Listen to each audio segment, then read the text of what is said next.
Selamat pagi Bapak Ibu Saudara yang dikasihi oleh Tuhan, Jemaat GMI Revival, teman-teman, orang-orang yang diberkati Tuhan.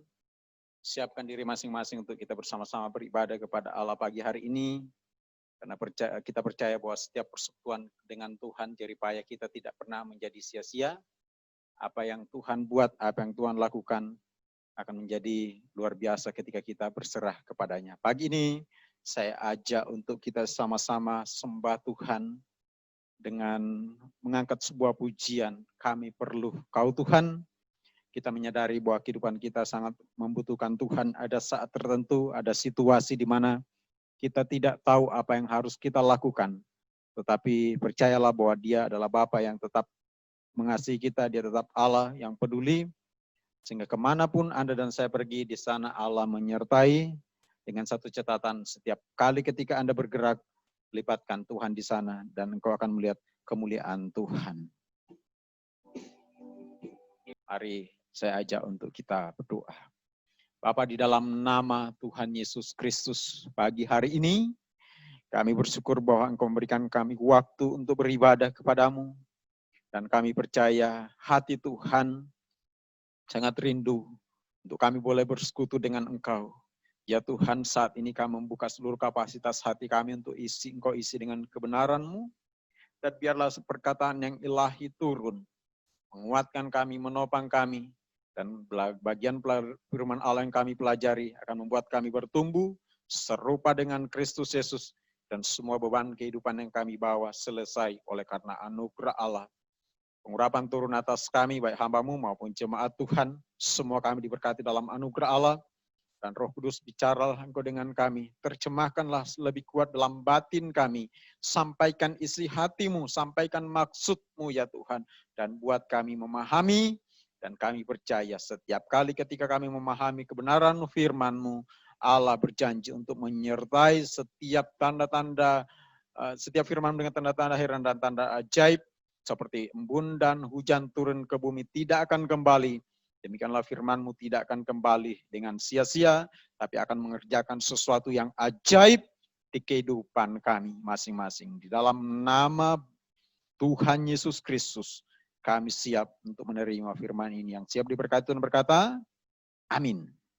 Saudara sekalian, hari ini saya akan bahas bagian firman Allah yang saya percaya akan tolong kita, akan membuat kita mengalami lompatan rohani dan membuat kita serupa dengan Kristus Yesus. Saudara sekalian, ada hal yang hampir setiap orang alami di kehidupannya, mau pendeta, mau jemaat biasa, mau orang tua, mau anak-anak, mau orang kaya, mau orang miskin, hampir saya perhatikan hampir setiap orang mengalami akan hal ini. Apa itu? Yang saya lihat adalah yang namanya kekhawatiran atau khawatir, saudara. Siapa di sini yang nggak khawatir? Siapa yang mendengarkan khotbah saya, baik rekaman maupun yang menyaksikan secara live, mengatakan saya tidak pernah khawatir. Saya akan ajukan 2 jempol saudara, untuk saudara kalau engkau mengatakan saya tidak pernah khawatir. Tapi sejujurnya, kalau kita mau sejujur-jujurnya, tentu kita pernah khawatir. Nah, mungkin ada di antara saudara hari ini yang sedang mengikuti acara live dari GMI Revival, engkau merasa bahwa Pak, benar Pak, saya sedang khawatir. Maka ini jawaban untuk saudara. Saudara sekalian, kita mesti berhati-hati yang namanya kekhawatiran, karena dia bisa datang begitu saja, datang tak diundang, dan pulang harus seringkali dipaksa. Saudara, ya istilah-istilah yang lain, datang tak diundang, pulang tak diantar. Kalau ini datang tak diundang, kalau dia harus pulang, dia harus dipaksa, baru dia keluar dari kehidupan kita. Amsal 12, ayat yang ke-25, ini bahaya dari kekhawatiran, saudara. Jangan anggap remeh, karena ternyata dampaknya sangat mengerikan. Kita lihat, di dalam Amsal pasal yang ke-12, ayat yang ke-25. Alkitab mengatakan kekhawatiran dalam hati membungkukkan orang. Saudara perhatikan baik-baik. Kekhawatiran itu bisa membungkukkan orang. Nah, Bapak, saya sehat-sehat aja, saya rajin olahraga, Jadi nggak akan mungkin bungkuk, nggak akan mungkin, oh saya minum suplemen Pak untuk penguat tulang, saya minum segala macam, dan nggak akan mungkin bungkuk. Ya, itu secara fisik. Tetapi saudara sekalian, ketika saya memperhatikan Alkitab yang mengatakan kekhawatiran dalam hati membungkukkan orang, tetapi perkataan yang baik menggembirakan dia, beberapa terjemahan yang saya coba bandingkan, maka saya menemukan bahwa kekhawatiran itu saudara sepupu dengan kegelisahan, ketakutan, dan aneka macam sesuatu yang ada di jiwa kita yang kadang-kadang datang tak terduga. Jadi kegelisahan, mungkin saudara mengatakan, apa itu khawatir Pak? Ya, kegelisahan dalam jiwa. Saya pernah mengatakan beberapa waktu yang lalu bahwa saya tidak tahu ada lagu yang dinyanyikan oleh Om Borga, judulnya adalah Jangan Khawatir Almarhum. Dia ciptakan lagu itu, judulnya Jangan Khawatir. Sudah boleh cari di YouTube itu. Hampir 2 bulan itu terngiang di jiwa saya. Lalu saya pikir ya wajar-wajar saja saya menyanyikan lagu itu setiap hari. Jangan khawatir, janganlah bimbang, karena Bapamu sayang kepadamu. Itu terngiang terus di jiwa saya. Siapakah di antara kamu yang dapat menambahkan sehasta dalam hidup itu lagunya, kata-katanya bagus, saudara. Dan terus berulang pagi, siang, malam. Sehingga saya berlutut berdoa, Tuhan, Engkau tahu saya memiliki kekhawatiran, Engkau tahu saya memiliki kegelisahan, Engkau tahu saya memiliki banyak pergumulan jiwa saya berkaitan dengan pelayanan. Kerinduan terbesar saya ingin segera buka gereja secara konvensional, tapi saya menyayangi jemaat saya. Saya pikir kalau saya paksakan, kasihan mereka yang loyalitasnya tinggi, dia harus datang ke gereja dan kemudian kena COVID, saya nggak mau, saudara.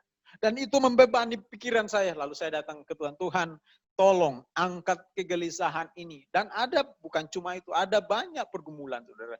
Sampai beberapa hari ini, udah mulai agak redup lagu itu di jiwa saya. Dan saya bersyukur kepada Allah bahwa, oh Tuhan sudah mulai mengangkat kegelisahan saya, mulai mengangkat ketakutan saya. Karena saudara, saya tidak mau menjadi bongkok.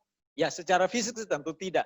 Tapi ini bicara tentang hal yang rohani.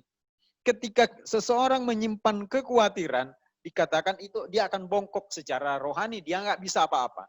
Karena dalam Amplified Bible saya temukan di sana dikatakan kegelisahan atau ketakutan atau kekhawatiran itu membebani, saudara.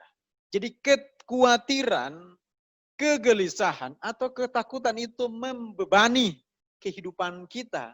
Saudara, tidak dapat dipungkiri setiap orang itu punya beban ekstra. Sudah beban ekonomi, beban untuk anak-anak, beban sekolah, beban kuliah, beban keuangan, beban kesehatan, beban macam-macam. Saya berharap jangan tambahi beban ekstra itu lagi dengan beban yang tidak perlu. Karena ketika Anda dan saya khawatir, gelisah, engkau sedang membuat satu beban tersendiri yang seharusnya tidak perlu kita tanggung. Tidak ada gunanya pula. Kalau okelah kita sedang menanggung beban tertentu yang berkaitan dengan kemajuan kehidupan rohani dan jasmani kita, cincailah, tenanaunlah, nggak apa-apa lah. Tapi kalau kemudian beban itu ada dan kita sendiri yang buat dan membuat kita tidak bisa bergerak, justru membungkukkan rohani kita, maka itu berbahaya. Dan saudara, saya perhatikan juga orang yang khawatir itu kusut mukanya. Jadi ada satu beban. Ya, saya ketemu hamba Tuhan. Tadi malam saya ngobrol ke istri saya. Saya lihat hamba Tuhan itu ya, rekan sepelayanan kami kok jadi bungkuk ya. Kok jadi mukanya kayak ada sesuatu beban di kehidupan. Saya nggak tahu apakah dia sakit, saya nggak sempat tanya, nggak sempat saya doakan juga. Karena kami ikut pesta sahabat saya. Lalu saya lihat ada satu beban, cuma saya nggak bisa menghakimi apakah karena beban tertentu, tapi saya melihat dia agak-agak kusut gitu. Nah, saudara, jangan biarkan engkau dibebani oleh sesuatu yang nggak penting, yang namanya kegelisahan, ketakutan atau kekhawatiran. Nah, ini celakanya adalah dia datang tak diundang, pulang harus diantar gitu, pulang harus dipaksa. Nah, ini yang saudara saya ajak untuk kita perhatikan baik-baik. Ada yang masih khawatir? Oke, hentikan. Minta anugerah Tuhan supaya hari ini setiap kegelisahan mengenai jodoh, mengenai keuangan, mengenai masa depan, mengenai pelayanan, mengenai apa saja yang membebani pikiranmu, membebani jiwamu, mari belajar firman Allah, karena hari ini saya mempercayai sesuatu yang ajaib Tuhan mau buat. Tadi malam saya mempelajari Alkitab ini, dan ini yang Tuhan tunjukkan. Mari kita lihat dalam Matius pasal yang ke-6, ayat yang ke-27 sampai 33. Ini panjang ayatnya sebetulnya, tapi tidak apa-apa kita baca untuk membuat kita mengerti. Ayat 20 kita baca semua, sebetulnya kita tidak baca semua, kita mulai ayat 27 saja. Supaya mempersingkat waktu, saudara mungkin baca di lain waktu. Judulnya adalah hal kekhawatiran. Kita mulai baca ayat 27. Siapakah di antara kamu yang karena kekhawatirannya dapat menambahkan sehasta saja pada jalan hidupnya?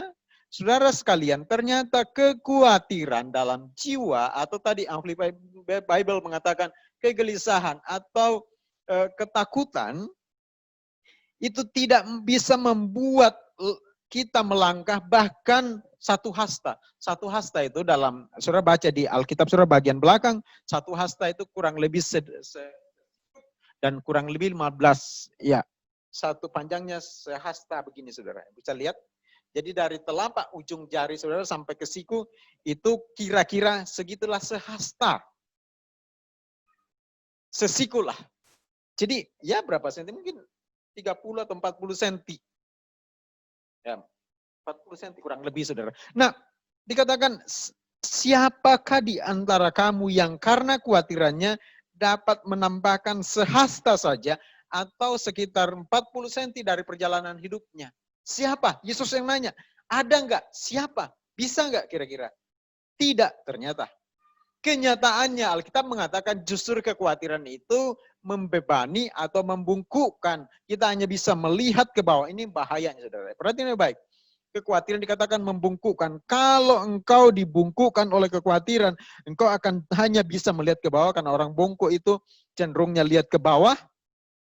Itu artinya apa? Saudara tidak bisa memandang yang ilahi, engkau tidak bisa melihat kebesaran Tuhan, karena engkau fokus ke bumi, engkau melihat ke bawah, dan engkau tidak bisa melihat kebesaran tangan Allah yang sedang tolong engkau. Itu sebabnya kita mengatakan, siapa? Saha ieu, bahasa Sunda. Siapa di antara kamu, siapakah di antara kamu yang karena khawatirnya? Misalnya kita khawatir, dengan harapan nambah khawatir, harapannya adalah selangkah dari kehidupan rohani dan jasmani ini selesai. No, tidak. Justru engkau semakin terbeban dan engkau semakin bongkok dan tidak bisa buat apa-apa. Ayat 28. Dan mengapakah kamu khawatir akan pakaian? Ya, sekarang sih udah gak terlalu khawatir. Saudara kalau punya kebutuhan pakaian banget, boleh datang ke rumah saya. Saya ada baju di sini banyak, saudara. Murah lagi. Oh, Bapak kok jualan? Ya bantu jemaat. Ya taruh barangnya di sini dan dijual murah. Dan mengapa kamu khawatir akan pakaian? Saya jamin gak ada yang khawatir pakaian. Perhatikanlah bunga bakung di ladang yang tumbuh tanpa bekerja dan tanpa memintal. Pak, ada nggak kira-kira yang khawatir pakaian? Oh ada, saya pernah mengalami itu. Saya bicara saksi sedikit. Dulu saya menjadi pengerja, dikasih uang ya paling untuk beli sabun dan beli Pepsodent. Selain itu nggak ada. Dan baju yang saya gunakan itu udah sobek-sobek. Tinggal baju seragam saya dari sekolah Alkitab, baju putih dan celana hitam, tinggal sepasang, saudara. Saya kepingin beli baju dan saya tidak mau minta-minta pada gembala waktu itu. Nah, apa yang saya lakukan, saudara? Saya ingat sekali saya beli bahasa yang one text ya untuk pewarna baju. Baju saya udah kusut, baju saya udah lusuh, udah kuning-kuning, sudah nggak layak pakai. Biar saya bisa pakai ke gereja karena malu pakai baju putih terus dan celana hitam terus. Saya ambil one take, saudara, lalu saya one take itu baju yang udah kusam, lalu kemudian saya cuci lagi, lumayan Walaupun ketika selesai dipakai saya berkeringat, ada bekas-bekas hitam di badan saya. Ya, lumayanlah. Saya pernah mengalami yang namanya kekhawatiran itu soal pakaian. Tapi saya mengatakan, Tuhan, jangan sampai karena saya nggak punya uang untuk beli baju menjadi pengerja ini, lalu kemudian saya berhenti menjadi pelayan. Tidak, saya tetap semangat, walaupun agak malu-malu sedikit. Apalagi kalau ada tamu atau hamba Tuhan datang, saudara. Aduh, itu berat. Saya pernah ngalami. Tapi itu pas, itu masa yang lalu. Nggak usah dibahas lagi. Dikatakan, dan mengapa kamu khawatir akan pakaian? Perhatikanlah bunga bakung di ladang, yang tumbuh tanpa bekerja dan tanpa memintal. Namun aku berkata kepadamu, Salomo dalam segala kemegahannya pun tidak berpakaian seindah salah satu dari bunga itu. Jadi jika demikian, Allah mendandani rumput di ladang yang hari ini ada dan besok dibuang ke dalam api, tidakkah Ia akan terlebih lagi mendandani kamu, hai orang yang kurang percaya? Sebab itu, ini perhatikan baik-baik, ini nasihat firman Allah. Sebab itu janganlah kamu khawatir. Ya, ngomong pada dirimu sendiri, jangan ke istrimu, jangan ke anakmu, jangan ke orang lain. Sebab itu janganlah kamu khawatir. Ayo Marlon, jangan khawatir. Dan berkata, apa yang akan kami makan? Apa yang akan kami minum? Apakah yang akan kami pakai? Semua itu dicari bangsa-bangsa yang tidak mengenal Allah. Akan tetapi Bapamu yang di sorga tahu bahwa kamu memerlukan semua itu. Perhatikan baik-baik. Kata ini saya sukai. Akan tetapi Bapamu yang di sorga tahu. Orang lain tidak mau tahu. Saya menjadi pengerja yang nggak punya baju itu, jemaat nggak mau tahu. Tapi Bapakku tahu. Dikatakan, karena Bapamu tahu bahwa kamu memerlukan semuanya itu. Saya tidak tahu apa menjadi pergumulanmu. Mungkinkah itu keuangan, mungkinkah itu ekonomi. Orang di sekelilingmu tidak mau tahu dan sengaja tidak mau tahu, atau memang mereka memang tidak tahu.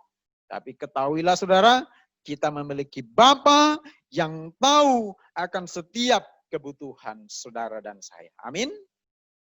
Dia tahu kebutuhanmu. Dia tahu ketakutanmu. Dia tahu kekhawatiranmu. Bawa kepada Tuhan hari ini. Apa bebanmu? Apa masalahmu? Apa pergumulanmu hari ini? Dia ngerti, saudara. Itu hebatnya Bapa kita. Bukan sekedar mengetahui. Dia punya jalan yang ajaib untuk mau tolong kita. Amin. Apa yang harus kita lakukan? Ayat 33. Tetapi carilah dahulu kerajaan Allah dan kebenarannya. Maka semuanya itu akan ditambahkan kepadamu. Sebab itu janganlah kamu khawatir akan hari esok. Karena hari esok mempunyai kesusahannya sendiri. Kesusahan sehari cukuplah untuk sehari. Saudara sekalian, rahasianya untuk kita bisa keluar dari pergumulan yang namanya kekhawatiran yang membebani ini, engkau harus tahu yang pertama bahwa Bapamu memahami akan semua ini dan dia punya jalan keluar yang terbaik untuk saudara. Tapi bagian kita adalah dikatakan carilah dahulu kerajaan Allah dan kebenarannya. Apa itu kerajaan Allah, Pak Marlon? Apa itu kerajaan Allah, Pak Pendeta? Saudara baca dalam Roma 14 ayat 17, dikatakan kerajaan Allah itu bukan urusan makanan, urusan minuman. Tapi kerajaan Allah yang mesti kita cari itu adalah urusan soal damai sejahtera dan sukacita oleh Roh Kudus. Saudara, urusan kerajaan Allah adalah soal kebenaran dan soal damai sejahtera. Ini yang mesti kita kejar.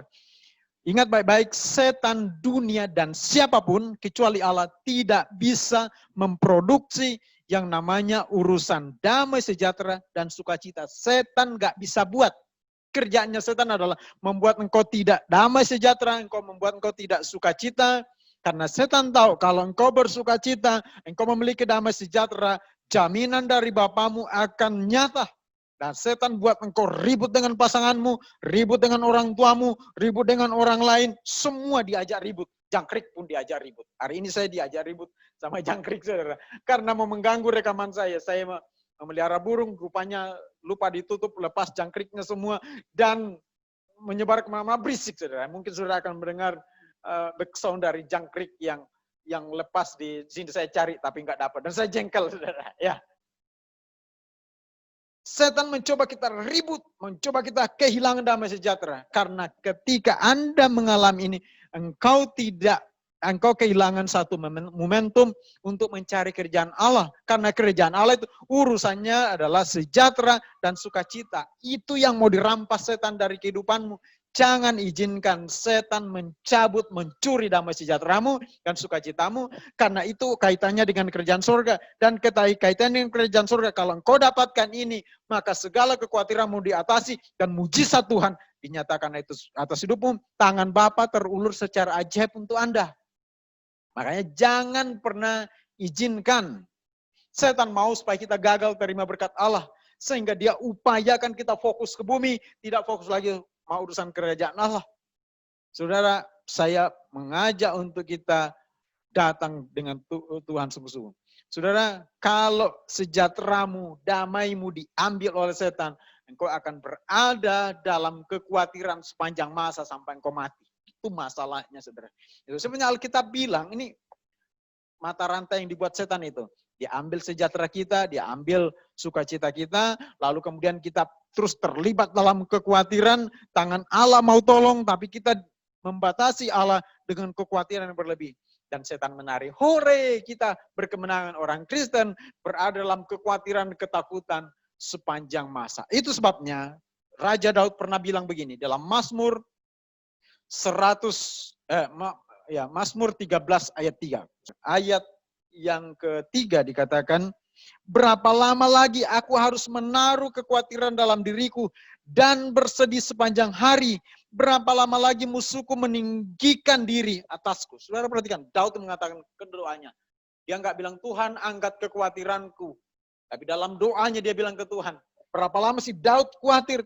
Sementara kalau saya khawatir, itu artinya saya akan dibuat mengalami tekanan dalam hati, dalam batin saya sedih, dan setan, musuh saya, bersukacita dan meninggikan diri. Itu sebabnya kita belajar dari Daud. Dia mengatakan, enggak nih. Ini kalau dibiarkan habis hidup saya, berada dalam kekhawatiran. Enggak.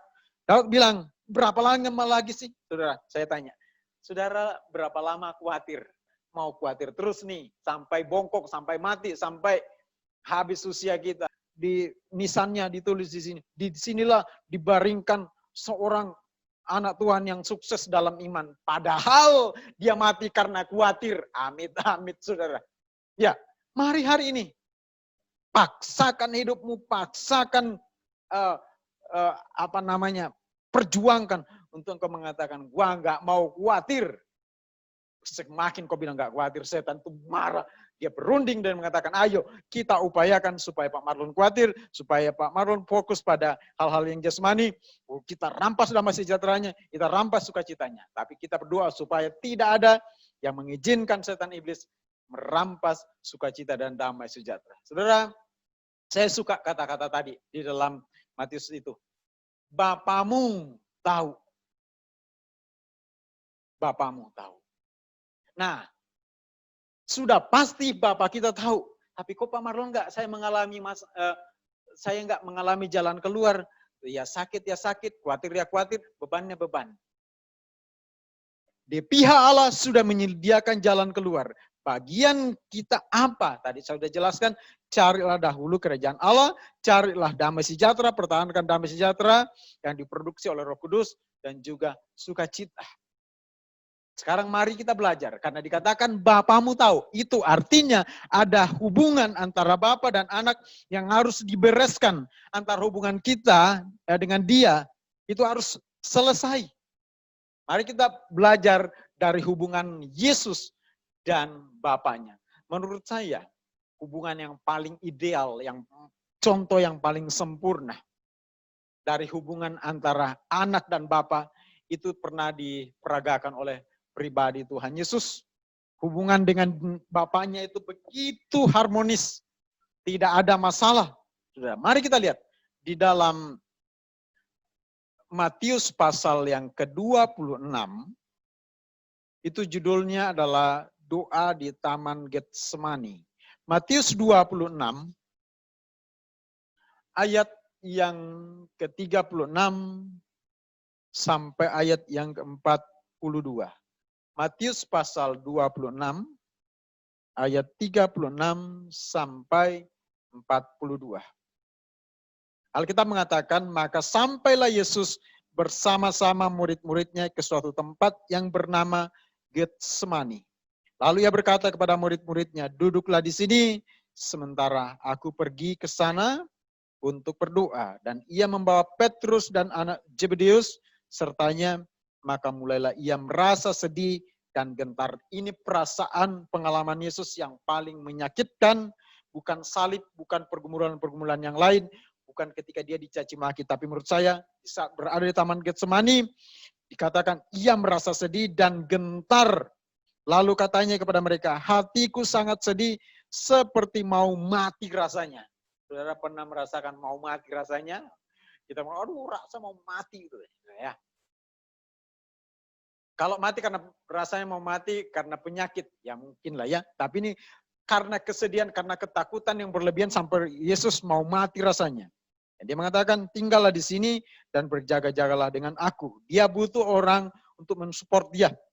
Maka ia maju sedikit lalu sujud dan berdoa katanya, ya Bapakku, jikalau sekiranya mungkin, biarlah cawan ini lalu daripadaku, tetapi janganlah seperti yang ku kehendaki, melainkan seperti yang kau kehendaki.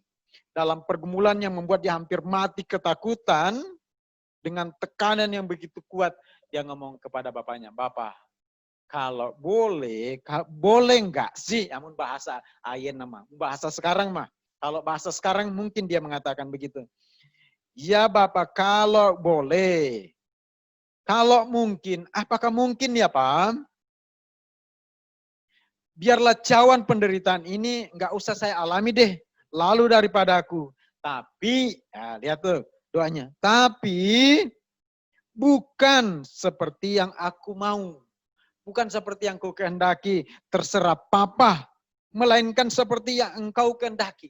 Lihat hubungannya dia dengan bapaknya. Enggak maksa Papa, enggak maksa Bapak. Tapi ya cuma menawar, mun boleh, kalau bisa Pak. Selanjutnya kita lihat doa berikutnya, ayat 42. Sekarang ayat 42. Lalu ia pergi untuk kedua kalinya dan berdoa katanya, ya Bapakku, jikalau cawan ini tidak mungkin lalu, kecuali apabila aku meminumnya, jadilah kehendakmu. Rupanya dalam doa pertama dia bilang kalau boleh. Nah, doa kedua dia mengatakan, ya Bapakku, jikalau cawan ini tidak mungkin lagi, nggak mungkin lagi berlalu, kecuali kalau aku minum, kecuali kalau aku menanggungnya, kalau penderitaan ini nggak bisa diapa-apain lagi, kecuali saya harus alami, dia bilang, jadilah kehendakmu. Saudara, ketika saya membaca dua ayat ini, ayat 39 dan ayat 42, Yesus itu menawar kepada papanya, Pak ini kan berat banget, ini kan menderita, ini kan salib, ini kan aduh gua dipentung, udah disiksa, ditombak, aduh betapa ngerinya Pak. Terus papanya bilang apa? Dia geleng-geleng kepala. Mungkin sambil senyum, enggak nak, kamu sanggup, kamu bisa. Aduh kalau bisa janganlah orang lain saja. Papanya geleng kepala, enggak nak. Nah itu sebabnya dalam doanya yang kedua, dia mengatakan, ya Bapakku, kalau cawan ini tidak mungkin lagi, tidak bisa lagi dielakkan kecuali aku minum, kecuali aku tanggung, ya geus we, tenanaon, enggak apa-apa, enggak apa-apa lah Pak, tapi tetap jadilah kehendak Bapa. Wis, luar biasa. Ini maka saya sebut contoh yang paling ideal antara hubungan Bapa dan anak itu diperagakan oleh Tuhan Yesus. Dengan Bapaknya dia nggak ngotot. Nah saudara, kalau engkau ingin mengalami segala pertolongan Tuhan, perlindungan Tuhan yang dikatakan tadi, Bapamu tahu akan kebutuhanmu. Maka milikilah sikap seperti Yesus. Ada saat tertentu di mana kehendak kita pingin Yesus, Bapak geleng-geleng kepala. Enggak, nak. Harus B. Oh enggak, aduh ini berat. Bapak, enggak, kamu sanggup. Bukankah Alkitab mengatakan Allah turut bekerja dalam segala sesuatu untuk mendatangkan kebaikan bagi kamu? Oh ya Pak, ini kan berat ya. Kita terus ngeyel, bertanya. Dan kadang-kadang kita mengatakan, ya oke Bapak maunya itu, gua maunya ini. Hancur hidup kita. Dan terus kita dalam keadaan beban kehidupan yang gak selesai. Belajar pada Yesus. Dia mengatakan, ya wajar kalau kita menawar sesuatu. Pak ini kan berat banget. Aduh Tuhan, gua gak akan sanggup. Abdi ini saha atuh. Gua gak mampu lah. Saya siapa ini? Saya tidak akan sanggup. Ketika terpaksa Bapak harus geleng kepala. Kamu harus lewati.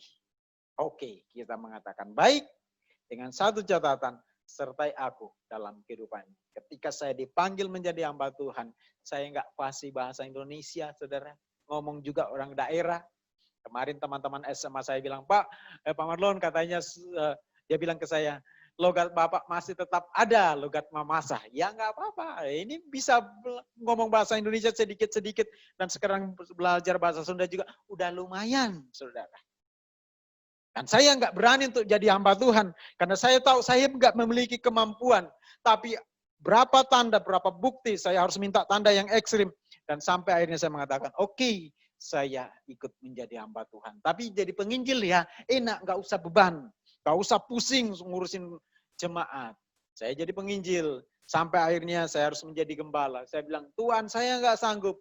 Tapi kalau engkau mau, oke berikan saya kesanggupan. Saya terbatas, saudara. Dan ketika saya mengatakan nggak mau, mungkin Tuhan mengatakan enggak, kamu bisa. Dan pada akhirnya saya menjadi gembala. Tuhan, saya mengatakan saya nggak sanggup. Nah, sudah lihat bagaimana Yesus ini. Dia berdoa untuk kedua kalinya. Ya oke lah. Kalau ini nggak mungkin lagi, ya sudah. Harusnya ini kita miliki di kehidupan kita.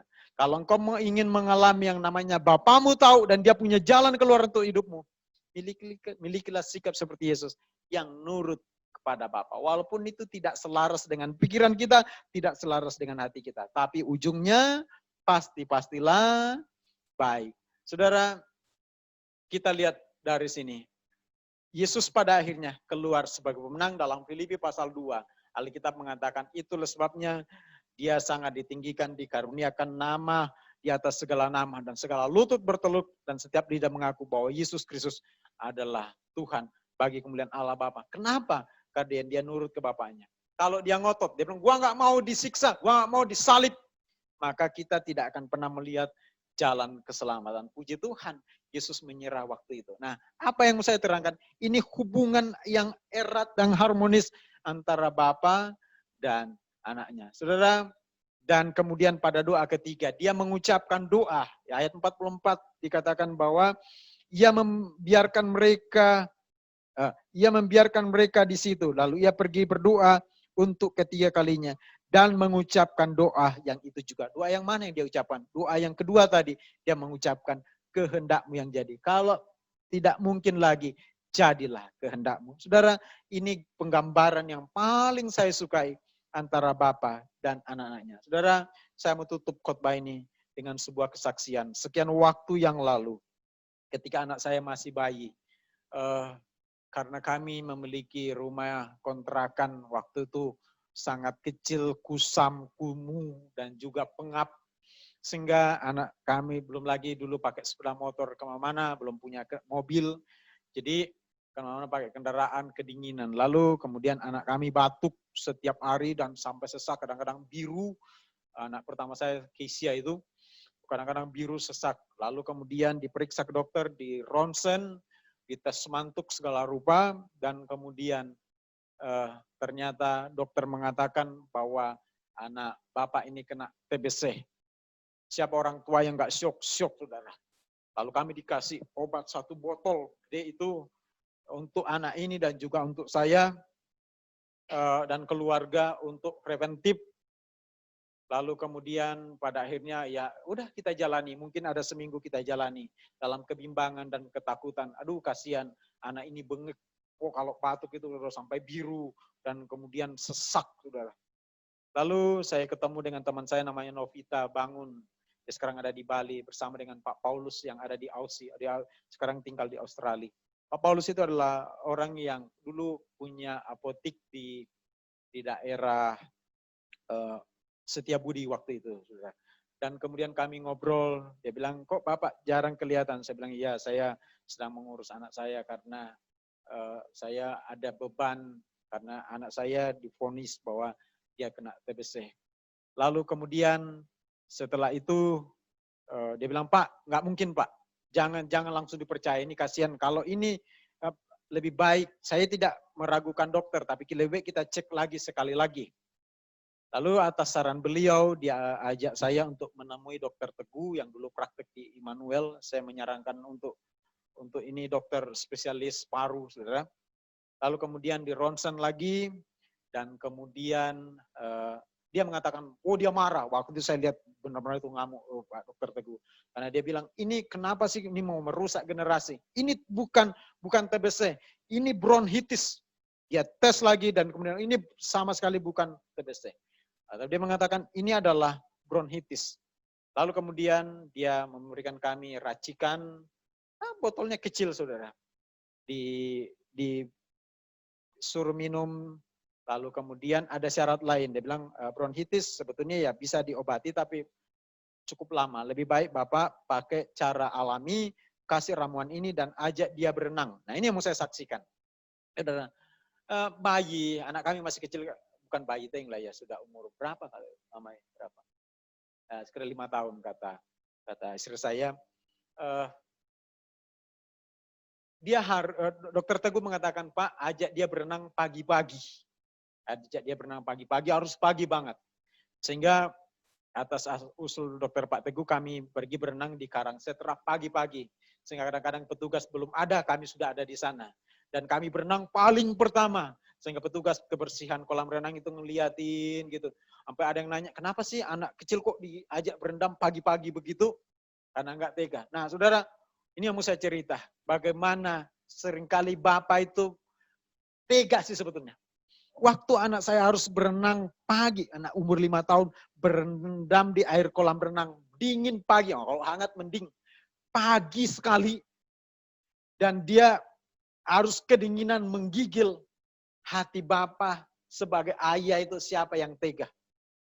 Dan saya bilang ke istri saya, ayo kita turun semua, masuk ke dalam, ikut menggigil. Melihat anak ini kelihatan bibirnya goyang-goyang, mengkerut kulitnya. Nah, dokter bilang, enggak apa-apa, terus saja. Dan ada hal, dia bilang, sekali lelapin, tapi hati-hati katanya. Jadi dia berenang di ban, saya tarik kakinya ke bawah. Nah, rupanya dokter bilang itu untuk membantu dia paru-parunya, saudara. Tapi hati-hati ya, kalau ada yang mau coba ini, boleh, tapi hati-hati. Dicoba, walaupun bagi seorang bapak berat melihat anak itu kayak disiksa gitu, saudara. Keadaannya. Tapi ini demi kebaikannya. Dari situ saya belajar bagaimana ketika Bapa di surga menggeleng kepala untuk penawaran Yesus. Dia bilang, enggak nak, kamu harus alami. Seperti itu yang saya lihat. Bagaimana saya harus mengizinkan Kisya ini, harus menggigil kedinginan. Tapi untuk kebaikannya. Dan tidak sampai sebulan, saudara. Dengan rutin kami berenang pagi-pagi, akhirnya sembuh total, tidak ada lagi batuk, tidak ada lagi bengek, tidak ada TBC apalagi, saudara. Dan dia menjadi sehat oleh karena anugerah Allah. Tapi waktu itu saya bisa merasakan beban di jiwa saya untuk bisa mengatakan, aduh kasihan banget ini. Bisa saya mengatakan, ya udah nggak usah dingin-dinginan, udah nanti juga sembuh. Tidak, saya tetap mengikuti saran dokter walaupun berat di hati saya. Istri saya sekali berlinang-linang melihat anak kami ini menggigil, tapi untuk kebaikannya dia, saudara. Nah, saudara, seringkali ya, Bapak itu soal tega, kok ngizinin nih berat amat sih, udah nggak usah ada beban lah. Seringkali itu demi membuat paru-paru rohani kita membesar, sembuh dari beban-beban ini. Nah, saudara sekalian, hari ini saya percaya Tuhan akan tolong setiap kita. Sebagai ayat selanjutnya, kita lihat mengenai Bapa ini. Maliaki pasal 1 ayat 6. Maliaki pasal 1 ayat 6 dikatakan, seorang anak menghormati bapaknya, dan seorang hamba menghormati tuannya. Jika aku ini Bapa, di manakah hormat yang kepadaku itu? Nah, kenapa saya ajarkan ini? Karena dikatakan tadi, Bapamu tahu akan segala kebutuhanmu, Bapamu tahu akan seluruh keperluanmu, sehingga dia menampilkan diri sebagai Bapa yang akan tolong kita. Tetapi apakah kita punya sikap untuk menghormati dia sebagai Bapa? Maliaki mencatat, kalau gue ini Bapa, kalau aku ini Bapa, ya selalu gitu. Mana penghormatanmu kepada Bapa? Saudara, kalau Anda ditanya, dia Bapa, Bapak tanya, Tuhan tanya, mana rasa hormatmu kepada Bapa? Setidaknya ketika engkau beribadah, jangan ngobrol, jangan kesana kemari. Saya berharap ketika saya sedang berkhotbah, tidak ada yang sambil makan di rumahnya lewat online ini. Kau harus fokus ke Tuhan. Kalau dia adalah Bapa, sikapmu seperti apa? Sikapmu seperti apa ketika engkau beribadah, ketika engkau memuji Tuhan? Dia mengatakan, kalau aku ini Bapa, mana rasa hormat itu? Nah, saudara, Tuhan tuntut kita hidup seperti Yesus yang memiliki hubungan yang harmonis. Lebih daripada itu, kita memiliki rasa hormat kepada Bapa. Karena bagaimanapun, dia adalah Bapa kita yang tahu akan keperluanmu. Ayat terakhir, Lukas 11 ayat 11. Ini ayatnya bagus, saudara. Lukas 11 ayat 11, nomor cantik nih. Lukas 11 ayat yang ke-11, mari kita baca, saudara. Ini satu penggambaran Bapa. Dia sengaja menampilkan contoh di situ agar kita bisa mudah memahaminya. Lukas 11 ayat yang ke-11. Alkitab mengatakan begini.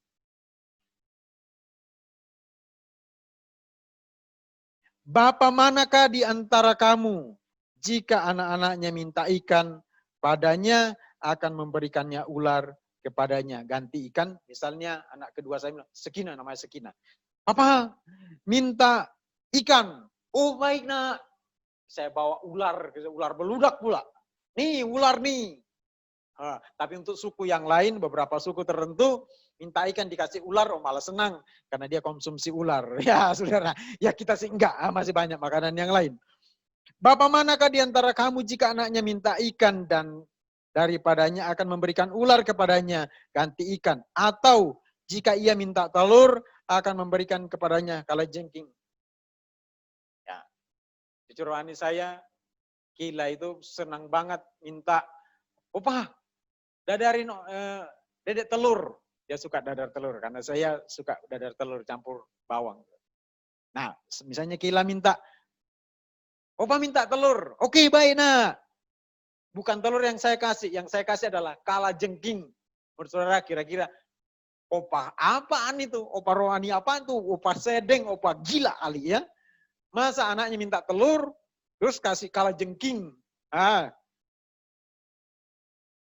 Terus Alkitab bilang begini, jika kamu yang jahat, kamu yang brengsek, kamu yang kurang ajar, kamu yang keterlaluan saja memberikan pemberian yang baik kepada anak-anakmu, perhatikan, apalagi Bapamu yang di sorga.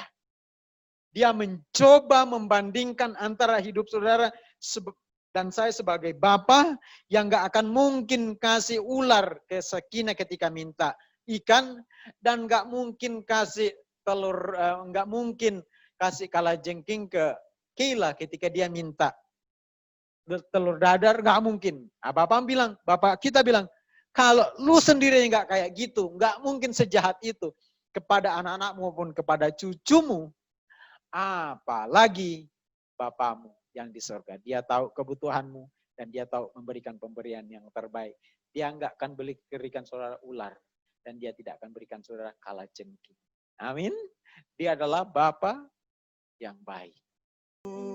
Saudara, ini adalah sebuah lagu yang mengajak kita untuk melihat Bapa yang setia. Bapa yang mengasihi kita. Mohon maaf tadi lagunya ketinggian.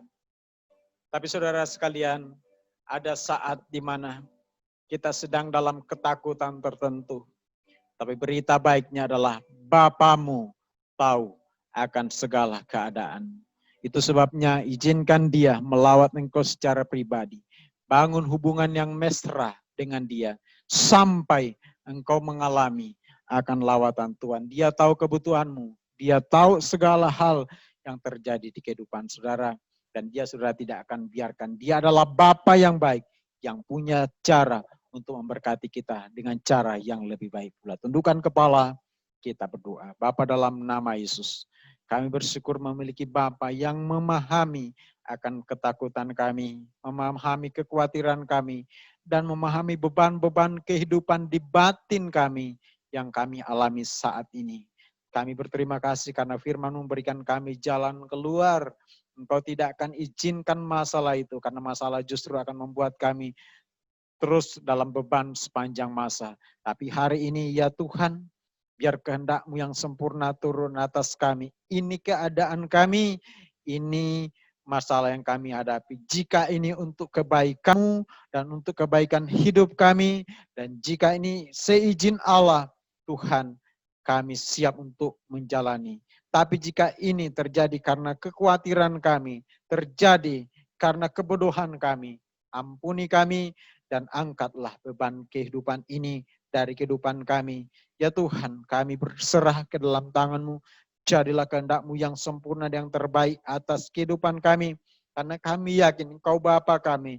Engkau tidak akan tinggalkan kami. Mungkin ada di antara kami yang tidak bisa lagi mengalami kasih sayang dari sang ayah oleh karena kematian sang ayah. Atau karena perpisahan dan aneka macam hal di mana situasi membuat kami tidak dapat merasakan kasih sayang lagi dari seorang ayah. Tapi kami bersyukur bahwa kami memiliki Bapa yang ajaib, yang tak akan tinggalkan kami. Kami mohon anugerah-Mu, kami sebagai Bapa-Bapa, sebagai ibu untuk anak-anak kami. Jadikan kami menjadi orang-orang yang bisa meneladani Bapa, yang memahami akan setiap keadaan anak-anaknya. Dan kami sebagai anak-anak-Mu ya Tuhan, ajari kami untuk taat sepenuh kepada apa yang Kau kehendaki. Karena maksud semuanya untuk kebaikan. Terima kasih Bapa. Inilah doa kami. Inilah kerinduan kami. Inilah hidup kami. Tuhan memberkati dan melindungi Engkau. Tuhan menghadapkan wajahnya kepadamu dan memberi Engkau damai sejahtera. Tuhan menyinari Engkau dengan wajahnya dan memberi Engkau kasih karunia. Berkat Allah Abraham, Ishak dan Israel turun atas hidupmu. Kasih dari Bapa, anugerah Tuhan Yesus dan penyertaan Roh Kudus menyertai kita hari ini hingga selama-lamanya. Dalam nama Tuhan Yesus kami berdoa. Haleluya. Amin.